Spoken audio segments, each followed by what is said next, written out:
Greetings, scientists. My name is Greg, and in this episode of Derivation Saturdays, I'll be deriving Green's theorem. This derivation comes from none other than John David Jackson's classical electrodynamics. So thank you very much, Dr. Jackson. But without further ado, let's get right into it. So in order to get Green's theorem, we start with another theorem in vector calculus called the divergence theorem. Given a vector field A, the divergence theorem says that the volume integral of the divergence of A is equal to the closed surface integral of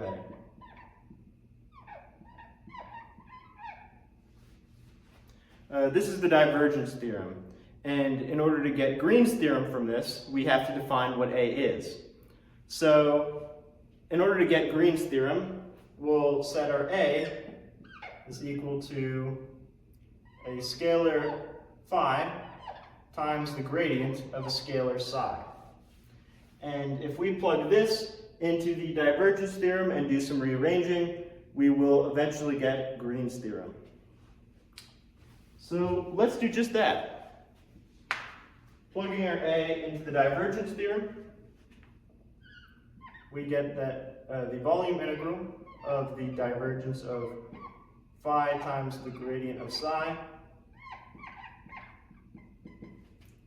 is equal to the closed surface integral of phi times the gradient of psi.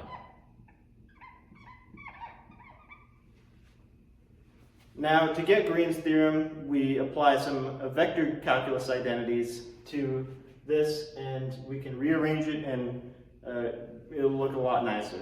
So let's start with the right side.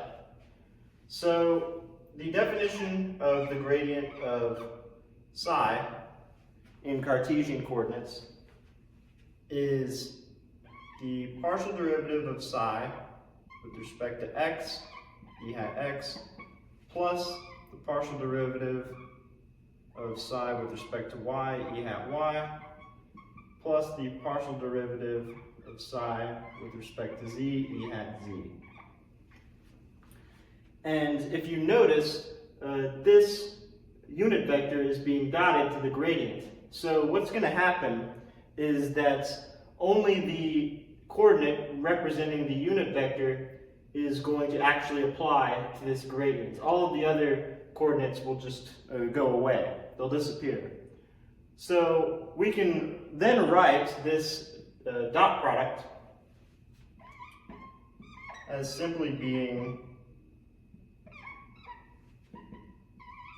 phi times the partial derivative of psi with respect to n, where n is just the coordinate that this unit vector is representing. So that's the right-hand side taken care of, but what about the left? Now, what we'll need to do to the left is we'll need to apply another vector calculus identity. This one describes the divergence of this term right here that's made up of a scalar and a gradient. So this vector calculus identity says that the divergence of a scalar times a gradient is equal to the gradient of phi dotted with the gradient of psi plus phi times the Laplacian of psi.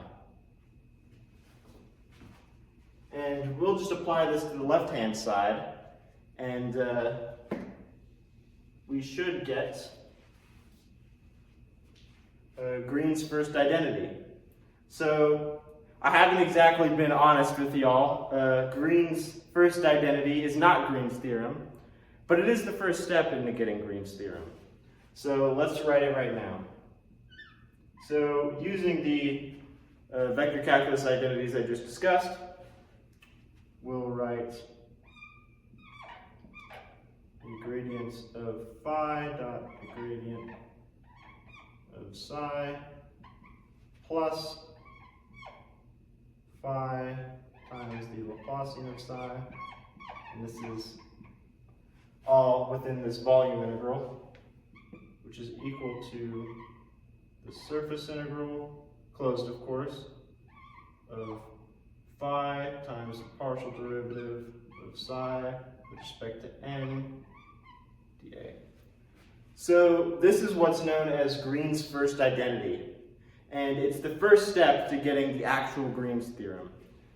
In order to get Green's theorem, what we do is we basically just do what we did over here, but kind of backwards.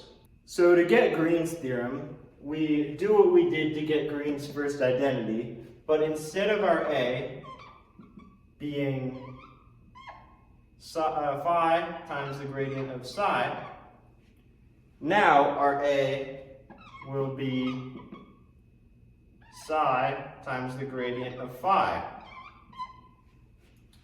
And I'm not going to work that out because it's literally just the exact same steps, but these variables are swapped. So let me write that right under Green's first identity.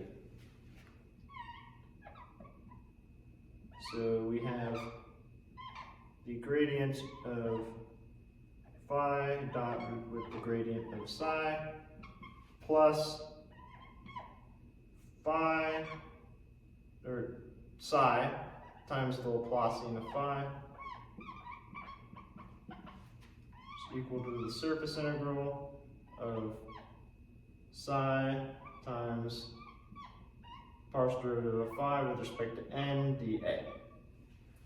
So as you can see, it is literally just Green's first identity, but we swap the variables.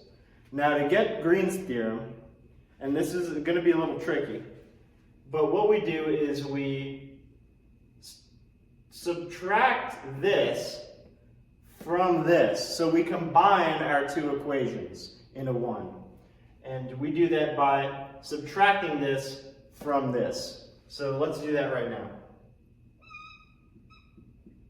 So we get the gradient of phi dotted with the gradient of psi plus phi times the Laplacian of psi minus the gradient of phi dotted with the gradient of psi minus psi times the Laplacian of phi. And I'm just making sure this will actually fit on the screen. It seems like it will. And this is all in a volume integral. And this is equal to the closed surface integral of, let's see, phi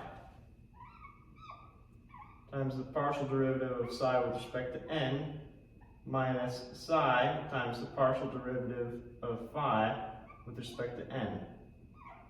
And this is all in the surface integral. So now we can cancel some stuff out. So you should notice that these will just subtract from one another, and that gives us Green's theorem. So Green's theorem is the Laplacian, or it's phi times the Laplacian of psi minus psi times the Laplacian of phi, which is equal to the surface integral of phi times the partial derivative of psi with respect to n minus psi with the partial times the partial derivative of phi with respect to n. And this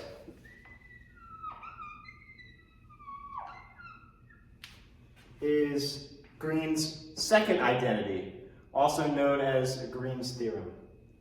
So just like that, it's a lot simpler than it looks, but yeah, that is how you go from the divergence theorem all the way to Green's theorem.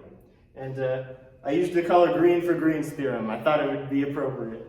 But that has been this video. thank you for watching this episode of Derivation Saturdays. They will be on Saturday from now on, just because my schedule is really tight. But thank you all for watching. If you have any questions or comments, please put them down below. And see you guys next time.